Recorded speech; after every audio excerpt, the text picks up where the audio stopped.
Le gouvernement sénégalais a lancé le 25 novembre 2023 un programme d'aménagement et d'élargissement de la route des Niayes et d'amélioration des liaisons routières vers Dakar. Son coût total est estimé à près de 110 milliards de francs CFA.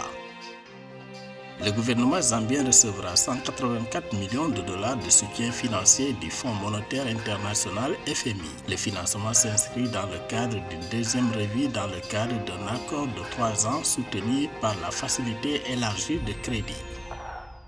Le Kenya a annoncé avoir reçu 12 milliards de dollars de financement de la Banque mondiale sur les 3 prochaines années. Selon la Banque mondiale, cela inclura de nouveaux investissements dans un large éventail de domaines tels que l'énergie, la santé, les transports et l'eau, ainsi que des mesures de soutien aux politiques de développement.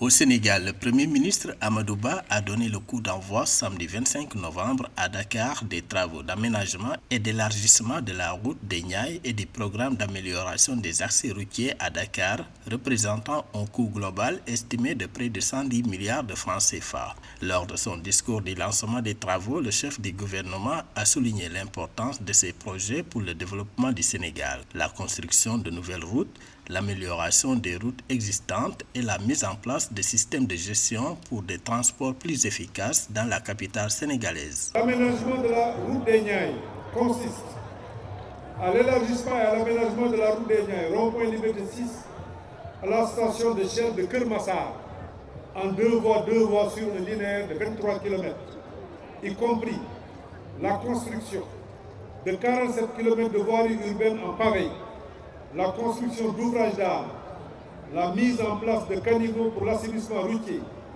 l'éclairage public et l'aménagement paysager. En plus de la route des Niayes, le gouvernement sénégalais a également lancé un programme d'amélioration des accès routiers à Dakar. Cette initiative vise à moderniser et à élargir les principales artères de la capitale afin de répondre à la croissance démographique et au développement économique de la région.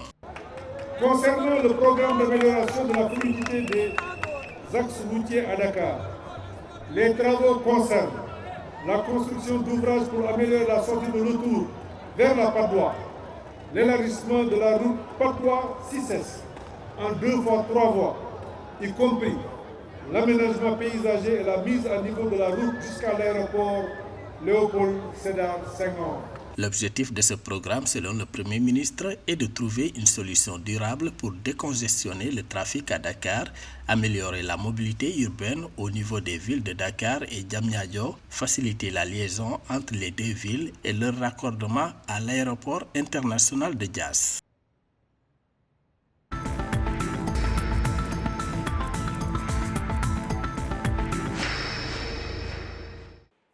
Le gouvernement zambien recevra 184 millions de dollars de soutien financier du Fonds monétaire international FMI. L'institution l'a annoncé lundi 20 novembre 2023. Le financement s'inscrit dans le cadre d'une deuxième revue dans le cadre d'un accord de 3 ans soutenu par la facilité élargie de crédit. Approuvé en août 2022, l'objectif de la facilité élargie de crédit est de restaurer la stabilité macroéconomique et la viabilité de la dette et de soutenir les efforts des autorités zambiennes pour favoriser une croissance plus forte, plus résiliente et inclusive dans le pays. Ce financement intervient dans le contexte de mesures prises par le gouvernement zambien pour restaurer sa dette publique estimée à 6,3 milliards de dollars.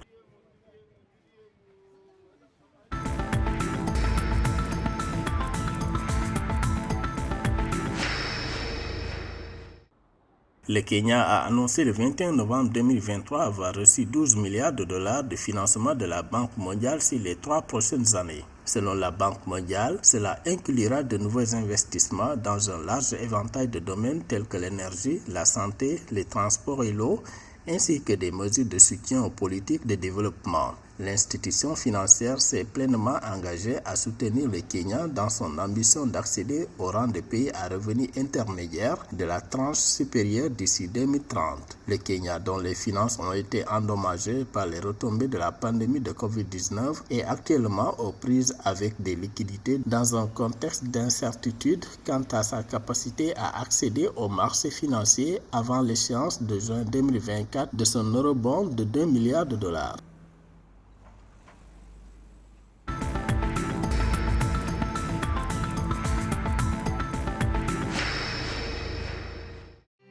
le Sénégal va bénéficier d'un prêt d'environ 87 millions d'euros, soit 57 milliards de francs CFA de la part de la Banque africaine de développement BAD pour la construction de l'agropole Nord, a annoncé l'institution financière africaine dans un communiqué le 23 novembre 2023. Selon la BAD, le projet s'inscrit dans le cadre de la création par le gouvernement sénégalais de 5 pôles agricoles compétitifs intégrés dans le plan Sénégal émergent. Le projet vise d'une part à accroître la capacité de transformation industrielle des produits agricoles, forestiers et halieutiques et des services associés, et d'autre part à accroître durablement les revenus des ménages et la sécurité alimentaire.